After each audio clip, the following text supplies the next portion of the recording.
Welcome to Hard Hats and Horizons, the podcast where we dig deep into the construction and economic development shaping the future of Dallas-Fort Worth. We bring you insights from industry leaders and visionaries who are driving growth in North Texas. From construction projects to industry trends and insights, we cover it all. So grab your hard hat and join us as we explore the people and projects shaping the skyline of DFW. Now, here's your host, Andrea Pender. Well, thank you for coming to the podcast today. We have Emily Harris, and she is the managing partner for Workhorse Capital. So kind of talk to us a little bit about how you got to where you're at today. Yeah, it's definitely not a normal story. I feel like so many people in the AEC industry grew up in it. My dad worked in the fire suppression, fire sprinkler systems. So that was kind of my first taste of the construction world. But I was kind of quintessential girly girl. Like I studied fashion in college and then went to work for a fashion startup in Chicago. And it was really after that I eventually fell into recruiting just by chance after getting laid off from a failed startup, and then met one of my business partners here in Dallas. And I think for me, I've always worked for companies that are trying to change the way people think about their industries. And so getting to talk to him and really understanding where the construction industry was at in architecture and engineering, but just the industries as whole, and just kind of the need for a revolution of how people approach talent and they look at talent development and hiring, because and so I think for me that's where the passion came from of like, okay, let's try to build something. So it's really interesting because I did not come from the industry, and I feel like a lot of people, especially on like the marketing side, did not come. No one went to college to say, I want to do marketing for a construction company. So I think there's an organization called SMPS, Okay. Society of Marketing Professional Services, and it's all marketing people for our industry. Yeah. And so we talk the same talk, like it's very, very niche. But it's so interesting to hear how all of these women primarily landed in this industry. I have a friend of mine who she started off helping a guy from church answer the phone 2 days a week. And then she ended up being vice president of the company. Doing marketing. It's amazing. Yeah, that is interesting. When you went to college for fashion, what was your 18-year-old goal there? Oh my gosh. I was like, I'm going to move to New York. I'm going to be a buyer for like Saks or something. And it's funny. I used to joke, like I would dress our cat up in my doll clothes when I was little. Like I just always loved fashion. And I think as I got deeper into my career deeper into it in my first 2 years, I will say, I really fell in love with relationship building and helping people grow in their careers. I was fortunate enough to be promoted into a management position by the time I was 25. And so I was managing a team of 9. And that's where I think my passion for helping people and understanding how businesses grow and the impact of like making the right hires really can make or break a business. And so it was kind of like, okay, fashion will always be something I will love, but it won't be like where I build my career. And so I think everyone has to kind of find that path for them. It takes some time, I think, but I do think like people always think that they have to really be there's things that you find like that you're obsessed with, but I think there's also things that like your God-given talents and like what you're meant to be doing are where you can shine and thrive. And sometimes I think people think that they have to like love every second or be obsessed with it. And it's like, that's something I think we're also seeing in the construction industry. Like there's hard days. It is not easy. But you also have like a team that you're surrounded with that make it better. But then I think if you can come back to like that core why, it always makes a difference. So are you familiar with strengths finders? Yeah. So it's interesting because I feel like when people take strengths finders, their immediate reaction is, what was number 34 on the list? I've got to get that better. But the thing is that no, there's somebody who that's their number one. Like you do you really well and then have a team around you that can fill in the blanks And I think too, like in the AEC industry or in any industry really, as a leader, like you shouldn't be hyper focusing on what your team doesn't do well. And I think there are new leaders that oftentimes do that. They're like, oh, I just get so frustrated with this, or this person can do this, rather than saying like, okay, what are they really good at? And how do I help elevate them there to make sure? And then like, if I'm hiring other people on the team, like where are those weaknesses? And can I find someone with those weaknesses that are actually their strengths to like, fill it in? That's huge. That's really important. You use the word revolution. I was like, ooh, this is good. Word. It is a strong word, but I will agree with you. I feel like there's a lot of things that are changing right now. I think there's a lot of, this is how we've always done it. And that those people are starting to retire. And so we are getting these, the fancy words, the thought leadership. And like we're getting all of that right now. So it is a strong word, but I like it. Yes. I think there's also just a hiring and talent revolution that's happening as well. I mean, you see in the last few weeks, like Glassdoor, Monster kind of laying off their Glassdoor, I think, is merging with Indeed. So these job boards that people have been using, I just think we're going back to this wave of like, it is about who you know and more centralized in the cities that you live in to find these opportunities, especially as people go back into the office. And so the way that people are hiring, I think, is going to evolve. And then in the recruiting industry, it's like, to be a recruiter, a good recruiter now, like you just have to have a network. And I think it's less about like sitting behind a desk and just reaching out to people on LinkedIn. And so we're seeing kind of these different waves of how we have to improve. Of course, AI is such a buzzword everywhere, but I don't think AI is going to like replace a recruiter's job because it's so people focused. Yeah. I recently went to an AI educational 2-hour program thing, and it said for every 4 people doing a job, 1 job would be eliminated. And it's not that that work is being eliminated, it's just they could be more efficient. So you still need these humans doing the job. It's interesting too how you said, I mean, I 100% think pretty much everything in life is relationship based, but we just had our quarterly meeting, and don't quote me on this, I think we hired 11 people in the last quarter, and most of them have been within the last month and a half. And I think there were a couple that came from an outside source, but pretty much everyone they knew someone who worked here. I think there's so many pros to that, but I also think part of this revolution too is a lot of companies in the industry have gone off that. They're like, hey, like my cousin's friend is looking for a job, and you trust that employee. So you're like, of course this person will be good. And that's not always the case. And something I've noticed is like they hire so quickly in this industry because they're like, oh yeah, you're good. Like we know you, we trust you, and like let's just hire this other person. And then it doesn't end up working out. And so I mean, average turnover, I think is like around 40% in the construction industry, which is so high. Like typically you want it to be less than 10%. And so I think that's another thing I always want to look at as I continue to grow in this industry is like, how do we reduce that turnover and like what's happening? And I think some of it does come with like talent development, employee onboarding, and just the employee experience and what that looks like. And you do have these younger generation of kids that are so hungry, but I think they have a different way of approaching learning and growing in their careers than maybe some of us did, or even like people like my dad's age that are just getting out of retirement now. And it's less like school of hard knocks as much as like a lot of us still, I think, have that in us. I think it's, we have to stop thinking like, oh, well, like you should just know, or you should just know this, or like I had to learn it the hard way, so you should learn it the hard way. And it's like, we have so much knowledge that's retiring, getting out of the industry, and like we can't lose that. So like, how do we bottle that up and keep it? That's an interesting thing. I listened to a podcast here recently, and there was a doctor on the podcast,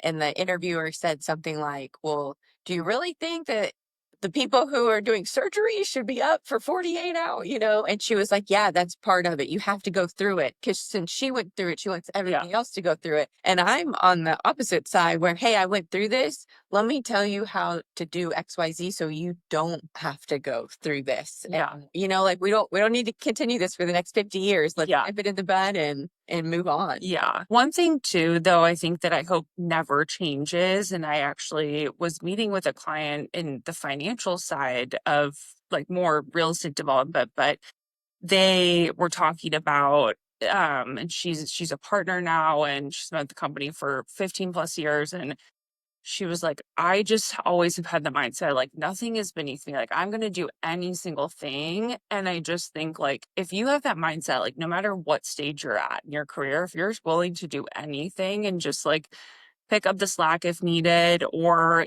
order office supplies, it could be little things like that. It's just like taking care of like your team as if it were your own like family or home. I think like that's what makes a difference as you grow in this talent market. And I think we're just seeing, unfortunately, a wave of people that are like, you know what, like, I have my job description. That's what I'm doing. That's what you're paying me for. And I'm like, is that really like what makes you feel good at the end of the day, though? Because I think like for people that operate with integrity and like have these values and they come to a company because they align with the company values, like, you should want to help other people that you're working with. It's the same that goes with like your family or your friends. You mentioned that the people kind of entering the workforce have like a different outlook on learning. How are they wanting to learn? Oh my gosh. Okay. So I met with a professor that teaches at Collin County Community College, which has one of the best schools for trades, 2-year programs across, they have like an electrician program, manufacturing, design. There's so much. And she was telling me how even some of our students, they struggle with like reading and being able to like sit and focus and like the way that we just all like read these huge textbooks. Like that is not what today's students want to learn by. It's really a lot, but just like doing and like getting them very interactive. And so I think with hiring this young talent and as they get out of school, I mean, that's like a whole other topic in itself. Like you don't have to go to a 4-year college to have success in this industry, but not to digress. So I think when they come into these companies now as like a project engineer or, an emerging professional, it's like they just kind of get thrown in and like they get all this. It's like, here's a bunch of forms that or read this stuff and learn it. And it's like, no, you need to like be out in the field. You need to like have them be really hands-on or mentoring or shadowing. And I think companies that are implementing almost the way they do internship programs, so like these mentorship programs or shadow programs that really help these kids like learn in the first 6 months, even to a year, because I don't think it's like a 90-day ramp up anymore. I think it takes at least a full year to like get comfortable in what you're doing. But then you have the flip side of like companies they're like, we need this person and we don't have time for them to ramp up. And it's like, but you don't have time to hire someone else either and wait another 90 days. So yeah, it's interesting. We started a leadership book club here at Carrco, and I was like, I know that not everybody's a reader. Like I'm a reader, I love to read, but I said, find a YouTube video, find the audio book. The YouTube, they're probably not gonna be reading it to you. Maybe it's a 10-minute synopsis, but just look.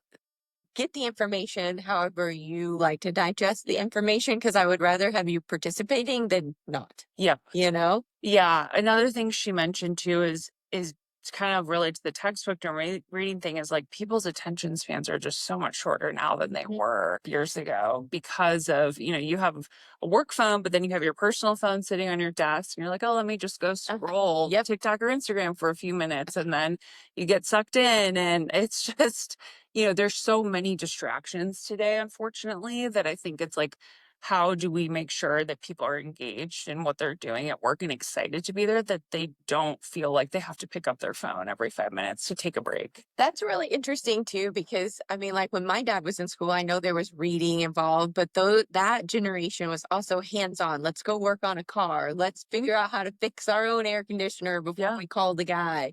And then there's us where we got pushed to, you have to go to a 4-year college. Here's all your textbooks that cost $80 million a semester to buy.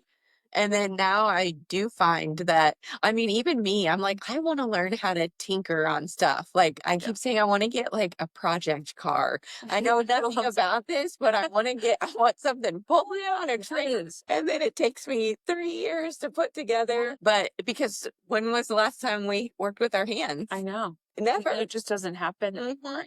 And even like as I am pregnant with my first, I'm having a boy, and it's just, you think about, like, I have told my husband all the time, I'm like, we are raising him to not be an iPad baby. Like, I want him to grow up and enjoy being outside and do things with his hands and learn and grow. And I think I've seen more of my friends that are having kids like want to do that. And so I'm hopeful that that will have its own revolution too. But That's nice.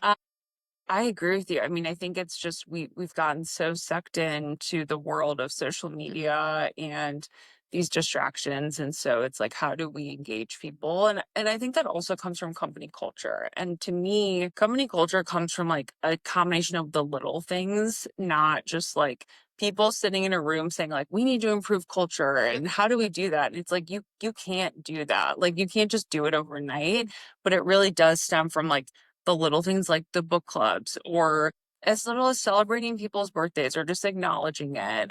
Or I think too, like, I've worked at companies where at monthly all hands, like, you give anonymous shout outs to people and just giving that praise to other employees and like helping them feel good about the feedback they're getting and what they're doing. Like, that's how you continue to get buy-in, rather than just like, okay, I just have to come in, I need to like get my work done for the day and leave. And it doesn't necessarily have to be happy hours, because also like not everyone drinks as much now as they used to. And so like after, when, and we've talked about this, like after hours events at work sometimes don't work for people because they want to have their own lives too, but they want to enjoy when they're at work. So there's just so many different ways to do that. Yeah. No, all that's really interesting. Do you need reliable, high-quality service for your commercial project? Choose Carrco, the most trusted contractor in commercial painting, drywall, and floor coatings in DFW. With over 30 years of experience, Carrco delivers top-tier craftsmanship across Texas. From expert painting and seamless drywall and durable floor coatings, we handle it all, on time and on budget. Transform your space with the professionals at Carrco. Visit carcopainting.com today. Carrco, where quality meets reliability. Let's see. Let's kind of talk about what are some key moments or challenges that you have had in your career. Oh my gosh, so many. Like, I feel like it's more the challenges that make you than the good things that have happened. I mean, like, getting laid off from that one startup like was really hard for me. It was like the first time I had been a part of like a layoff or the company not going well, and it was only like 10 of us. It was a really young company. I always say it was like a mini MBA. That you know, you had to like rebuild your confidence from that. I had taken a leap of faith of even like I was doing more like brand partnerships and marketing stuff, and so I felt so lost in my career. But that's what led me to my first recruiting job. And so I think every like failure I've had, I live by like, you fail forward. Like, every time you fail, you use it to push yourself forward. And like, what do you learn from it? So I think that was a big one, but it led me to recruiting. I think there's been, over the last 7.5 years of being in recruiting, there's so many crazy moments of like, you know, roles or, you know, candidates that have had offers out, they don't work out. I recently had a candidate. We've been working on this executive search for about 6 months, and ultimately they declined it for certain reasons. And, you know, you're just like, oh my gosh, like, this is a bummer, but also you can't take it to heart. Trying to think of other ones. My first role leading a team of recruiters, I think, was a challenge for me. It was like a really elevated position of leadership that I think, as many people, even too in construction, like, I've seen like a lot of people get moved into leadership roles very quickly when they're very young in their careers still. And I think a big learning lesson for me was like trying to be the leader that was like, oh, if I'm like hard on them or like I push them, like, it was like my swimmer background, like, they're going to want to like do better, work harder. And like, I really had to evolve as a leader to like understand each individual on my team and like how to motivate them separately. And that takes time and it's hard. It's a lot of work. But it's so worth it. But I think when you're in this first leadership position, like, you think that you should just like sit 5,000 above and just like look down and be like, okay, like, I'm here, this person's good, this person's good. But it's like, are they really good? Like, are you actually digging deep into like how this person's doing, especially top performers? Like, I think sometimes at companies, like, people forget that top performers still want like feedback and to talk through things too. And like, I just have always witnessed like a top performer, like a lot of the times executives are like, oh, they're fine because they're so intrinsically motivated. They're like a business athlete. They're good. And like that's not necessarily true all the time. Like you have to check in on these people. I'm trying to think of other, gosh, I there's like just that phrase, a business athlete. Oh, it's one of my favorites. Yeah.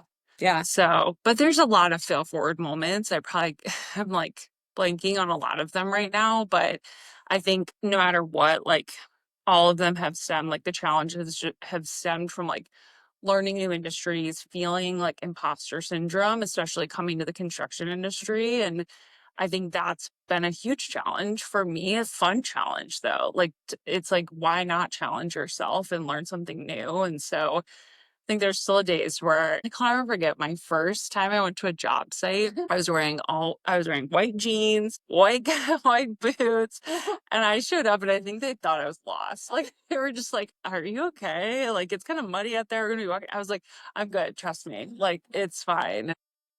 But I also think it attributes like you have to show up as yourself. You have to be authentic, and I haven't wanted to change myself as a person because of just like needing to conform to Right. yeah Yeah. I don't know. Good for you. Good for you. Yeah.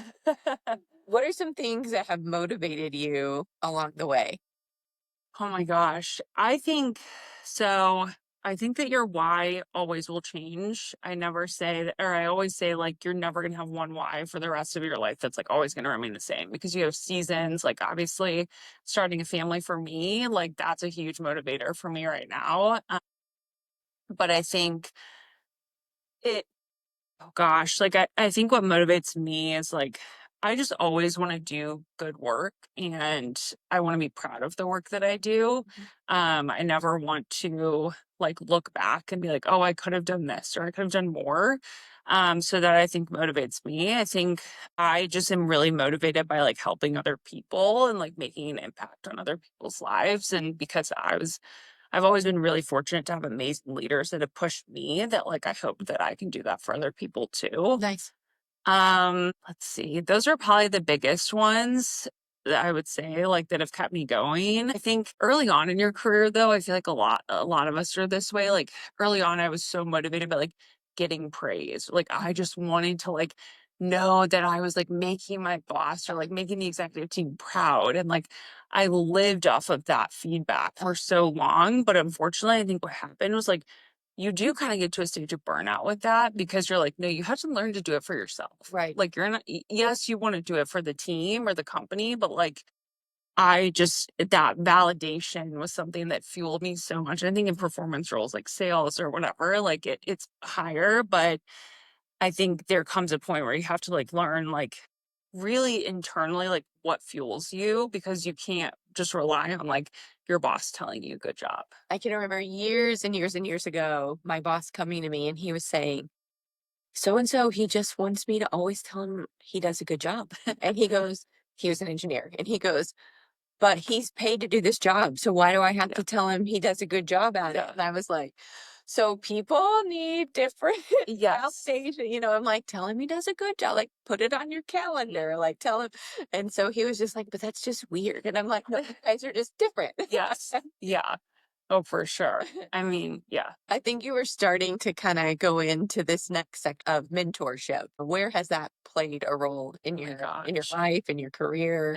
I've been everything. Like truly, like I mean, I was a swimmer, so I started swimming at 5 years old. I swam through college and so I had so many coaches that even taught me like life skills that I still use today. And then leading into my career after college, I think having mentors, and I think you can have different types of mentors. Like, I think I have friends that are at the same stage of their careers at me that I go to for advice all the time that I view as a mentor. Same. And then I think there are people that are, our parents' age that I'm like, oh, I want to learn from you. Like, you've lived a great life and you know so much. And so, like, teach me your ways. And then I think there's the mentors that are like maybe 5 to 10 years down the road that you're like, okay, I aspire to be where you are in a short time. And so I've really tried to keep like a bucket of those mentors in my life. And I think it's important that like you have mentors that can give you the tough feedback, because there's a difference between keeping your people in your life that are like Right. just always praising or saying like, yeah, you're doing the right thing, this is great. And then having the people that can play devil's advocate and be like, is that really what you think you should be doing? Or Yep. like, let's think about this here. And so I think that's what makes a good mentor. I think mentoring others is a really, really important thing. And I hope everyone wants to do it at some stage in their life, because I think it's just so fulfilling. And it's like you have all this knowledge, you have experience of the fail forward moments, of the challenges that like surely you can help someone else that's going through the same thing. And like, why not? And I actually think, to me, that's one of the most beautiful things about social media is when people use it for that reason, to like share their stories and help hopefully make someone else feel like they're not going through the same thing alone. Yeah. So I'm excited. In 2026, Ladies in CRE is launching a mentorship program. amazing. And so it's funny, as that opportunity was ending for me with another organization, literally the very next day, Ladies in CRE called and they're like, hey, would you? And I'm like, yes, like literally when one door closed, this door opened. And so I'm pretty excited about that. And I've co-led mentorship programs in the past. So I'm really hoping my goal really is just to get like 10 pairs. Like Yes. that's it. But I'm Which is a good hoping amount. there's more than Yeah. but Great. I'm excited about Yeah. It's great. Let's see here. What is something unique or surprising that you've had along your way that could be relatable or inspiring to Oh anyone? my gosh. Wow. Oh, I mean, I think my career path has really taken a lot of turns that I think hope would some would find this relatable, that like you don't have to go on a straight and narrow line. And I think that it's so important to follow your gut and like follow your heart of like where you think you're meant to be at that season. Obviously transitioning from fashion to the tech startup world to helping private equity venture capital companies with their hiring, and now, really working in AEC and real estate. Like it just has been this journey where I think constantly having a growth mindset and like wanting to be a lifelong learner is like how I've gotten here. And so I hope that everyone would want to do that. I think like to me, that's part of the journey of life is like you're constantly learning, you're just seeing where else you can go. I'm trying to think of what else. I mean, transitioning to this industry has not been easy though. Like it has been so different for me that like, but I'm so glad that I did it, that I think I also hope that someone would like look at that as like take the leap of faith. And worst case scenario, it doesn't work out. It doesn't work out. It's not meant to be. And I also think as a recruiter, like I even tell my candidates this sometimes, I'm like, the right fit, like you're gonna know. And like even my friends that like apply to jobs or something, I'm like, if the door is not opening, it is not meant for you. Like, do not take it personally. Mhm. Like the right thing is gonna come. And I know that's easier said than done sometimes, where there's people like looking for jobs right now for 6 months or it's just taking a little bit longer, but it's like it'll be worth the wait.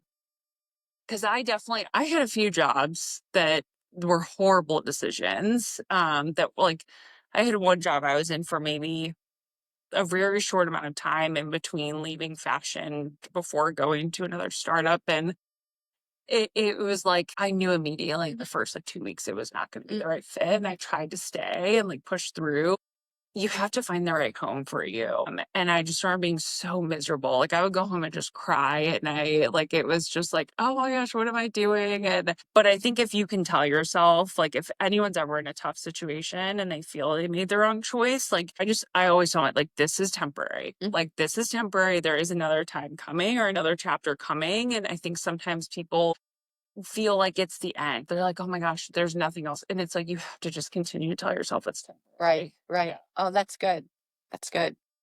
Okay, we're going to move on to some kind of industry insight. What is your perspective on industry trends or specific challenges you have faced? What kind of trends are you seeing in the recruiting side? Oh my gosh.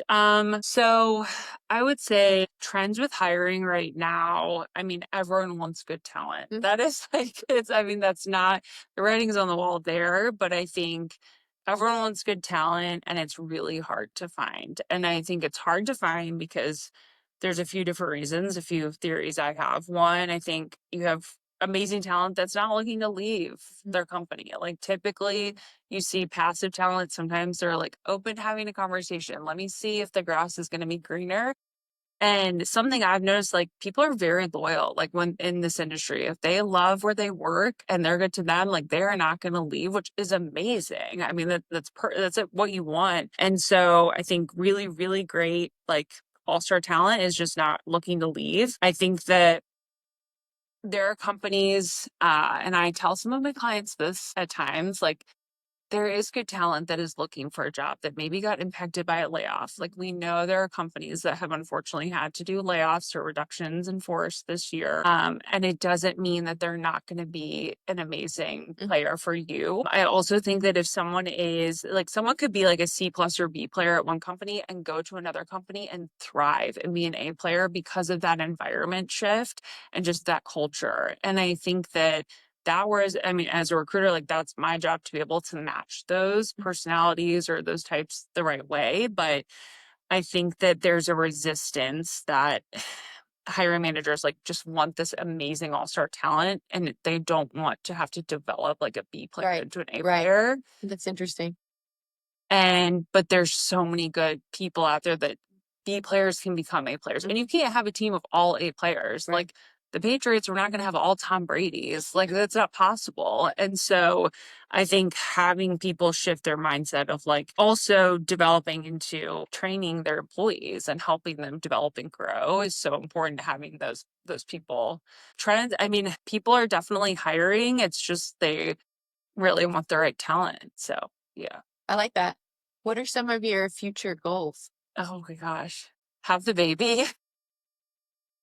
But I think in terms of goals, like with Workhorse, we are still such a young company. It's been about 15 months. I'm so, so grateful for the people that have taken a chance to want to work with us. And I think we're doing things differently, or at least I want us to do differently. I really want in the next, I would say like 12 months, to help small to mid-sized companies with their talent development, like project management process of all of these referrals that they get, all our internal candidates. So that is like a service that we offer to our clients that we do for some of our clients today is like, we act as like an internal talent acquisition person without having to like bring someone on full time, because oftentimes like it might only be like 10 to 12 hours a month of work, but like you don't need to put that person on full-time employment on your payroll. So I really want to help build that side of our business to helping more of these small to mid-sized companies with that growth and bigger companies too. But I think that's kind of our niche. I think for me personally, it's just continuing to learn how to be a good leader and a good business leader. I've learned so much in such a short amount of time drinking from the fire hose that there still is so much to do and learn. Those are probably like when I think about immediately, like that's what comes top of mind right now of what I'm focused on. Nice. Yeah. What are some things that you guys are struggling with, and how are you tackling it?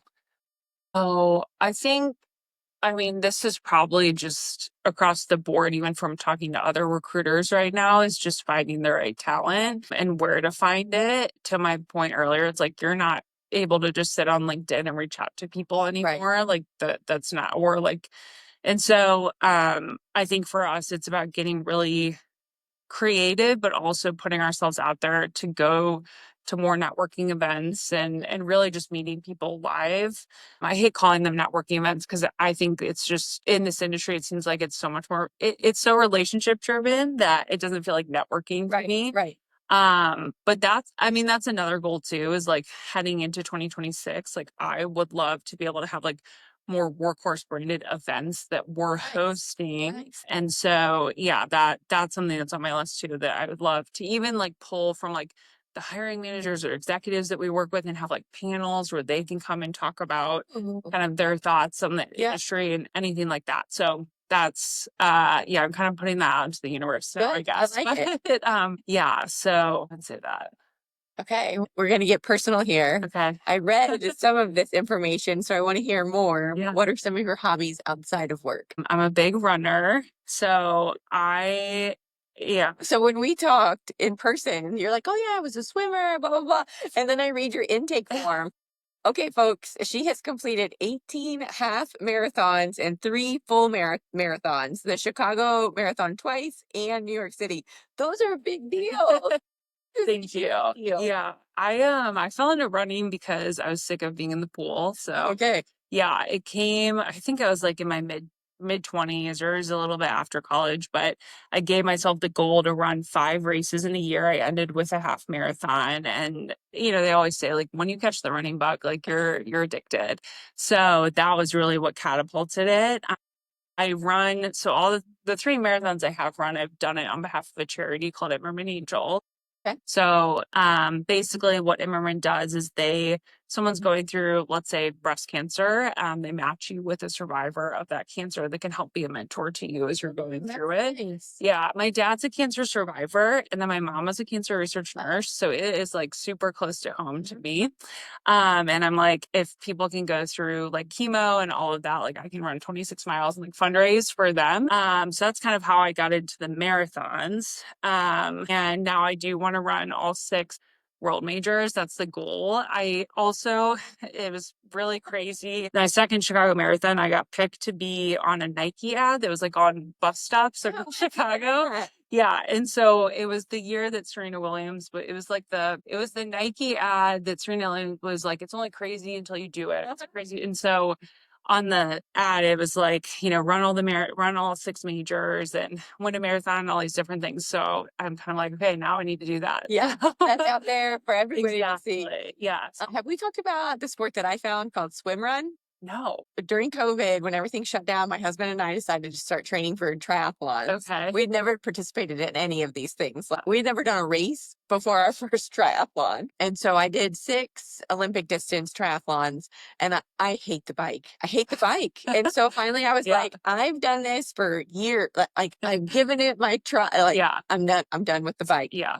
And so not funny enough, but funny enough, my last race, my gears messed up on my bike and they wouldn't shift. And so I was in the low gear for the whole time. It was awful. So I found a sport called swim run, and it's open water swimming and trail running. So there's a special wetsuit that you wear because you're following a route. And so you may swim 800 meters and then off you are into an island, and you may run a mile, and then you get to the other side of the island and you might have to swim a mile, and then you might have a 7-mile run. So it's like back and forth. I've just done the shorter distance ones, but the shorter distance is like a total of like 15-ish miles of running and like 4 miles of swimming. But like when you're tired of one, then you get the other one to do. But you have to travel for them because there's just not very many. But it's a really great community of people. And so like I've met a lady in North Carolina, and so then my aunt moved to North Carolina. I'm like, well, I'm in 2026. I'm gonna peer pressure myself. It's just a fun, cool. So I really enjoy open water swimming. Yeah. So traveling to new places to do races like that is so fun. I mean, and I always say it's like the best way to explore a city is being able to kind of run through it or do a race. And there's I'm not a huge wine drinker, but for some reason I like really want to do the half marathon in Napa. I've heard so many people talk about it. I know. I think it's net downhill. Yeah, I mean, I think, but yeah, and I've heard like the Paris Marathon, like I want to use running as a way to explore. And there's also in DC, they do like the Veterans Half Marathon, or there's a full marathon in DC that's dedicated to vets. And so there's just so much, or the Marine Corps. Yeah. So I have an aunt that she texted me, and she's turning 75, and she and her husband are like life goals with how fit and in shape, and they're traveling, like they're living the dream. Yeah. And she texted me and she goes, hey, I saw this march, and I've never heard of that term before. Yeah. And she said, well, you do it with me. And so it's a 20-mile walk, hike thing. And so then I asked Will, I was like, well, will you do it? And he said, yes. And so then she asked her husband. So the 4 of us are going to do this. And there's one out in Virginia. So we're going to make like a little vacation of it. And so now I've been down the rabbit hole of marches because I was like, I don't know if I want to run an event. But so I found like there's marathon marches. And so I'm like, ooh, this is a whole new ball game here. That's fun. Running is a passion. I love it. Definitely ready to run like post baby and get back into it again. That's exciting. So I haven't run the Dallas Marathon. I do really want to run that too. I've heard good things. Lydia ran it. Yes. I think you know Lydia. And then Yasmin, who works at Carrco too. I think you've probably met her in the networking group. They both ran it last year. Yeah. So I know Lydia crushed it. She's a huge runner too. She was a golfer. Yeah. So there's a lot of fitness, a lot of athletes. Cool. What is a defining moment or a philosophy that you live by? Well, I feel like I've said one, the fail forward. Yes. Yeah. I also like always, I just like the best is yet to come is like one of the things I always tell myself. I just think like through kind of the ups and downs of getting to where I'm at today and even now like building a business, like it is not easy. And so I think it's really taken a lot of mental toughness, but also positivity to like understand, like, no, it's all the best is like, it's going to come, like, it's going to be good and just kind of get through these tough times. But those are two that I definitely live by. Trying to think of others. Yeah, those are like the two major ones that I'm like always reminding myself of. So I feel like I keep running into these like young kids and they're like, oh my God, I'm turning 20. They're like, life is over. And I was like, no, trust me, it just keeps getting better, folks. Yeah. Oh, for sure. Who or what inspires you the most? But that's a good one. There's so many, I feel like. Because I feel like people inspire me for different ways. I mean, my dad is someone that like I just really look up to. And I think seeing him go through cancer and he just finally retired this year. We were like waiting for the last 2 years for him to do it. And he finally did it. But like he goes to Orange Theory 3 times a week. Oh, I love it.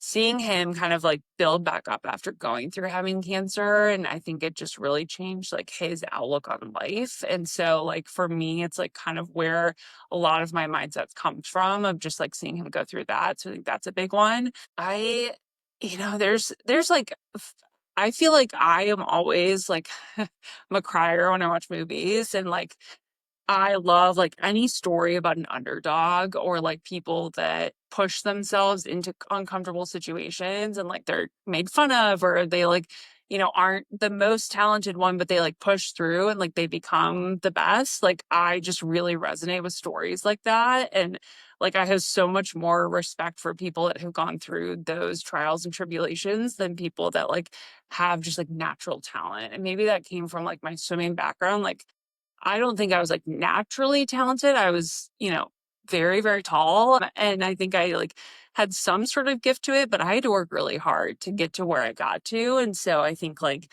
to me, anyone that pushes themselves outside of their comfort zone, like I just find really inspiring. Nice. So, nice. Yeah. I like that. I like that.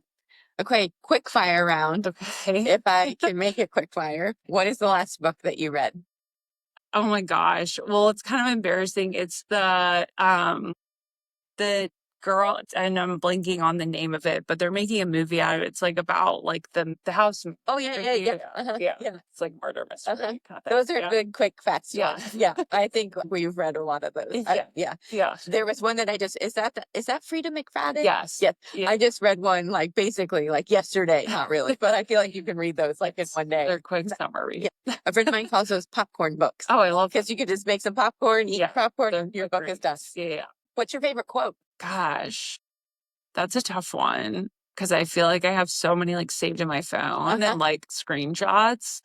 My middle name is Ruth, and then, like ever since I was little, I was obsessed with Babe Ruth because like I don't know why. Like I think I don't know, but one of his quotes is like, "It's hard to beat a person that never gives up," and I just like always think about that. And then I love the Teddy Roosevelt quote about the man in the arena. I like that one. It's very important, so I won't say it. It's so funny because Alexandra just mentioned that. Oh, really? Yeah. I was like, I'm going to have to look this up. It's a good one. That's funny.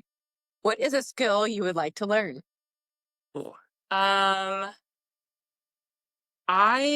would say like I really want to get better at more like the operations, like financial side, like numbers. It's just not something I think throughout my career, it just hasn't been a huge focus. And so as I continue to grow and like lead the team, like being more learning more on like the ops and like finance side of things is important. I like that. Yeah. There's some things that are put in front of you to learn, and then there's some things that aren't. So no, I understand that completely. Yeah. And what's the favorite city that you have visited? I will say, so I'm a beach person. Like I love being by the water. My favorite city, and it is a little biased because I lived there for 9 years, but I love Chicago. Like I've always loved Chicago, and New York. Like I'm just a city girl, but I would say like Carmel by the Sea or Carmel, California is like one of my favorite places. Nice. It's just very serene, very small town. So fun fact, the last time I was in Chicago, because I'm from Indiana, went to college at Purdue, was for a Britney Spears concert while I was in college. Oh my God. You need to go back. I know, it's been a minute. Anytime people say Chicago, and I was like, yep, Britney Spears. That's awesome. Well, I think we've hit pretty much everything on the question list, on the intake form that you filled out. Is there anything else that you want to share? Anything that I forgot to ask? I don't think so. I mean, someone asked me if I was nervous about this, and I was like, to get me to talk, like twist my arm, like I could talk for hours. No, I don't think there's there's so much more I could want to talk about and say, but like I feel like we've hit so much good stuff. Yeah, I think we did too. Okay. Yeah. Awesome. Well, this is it. I appreciate you coming in. Yeah, thanks for having me.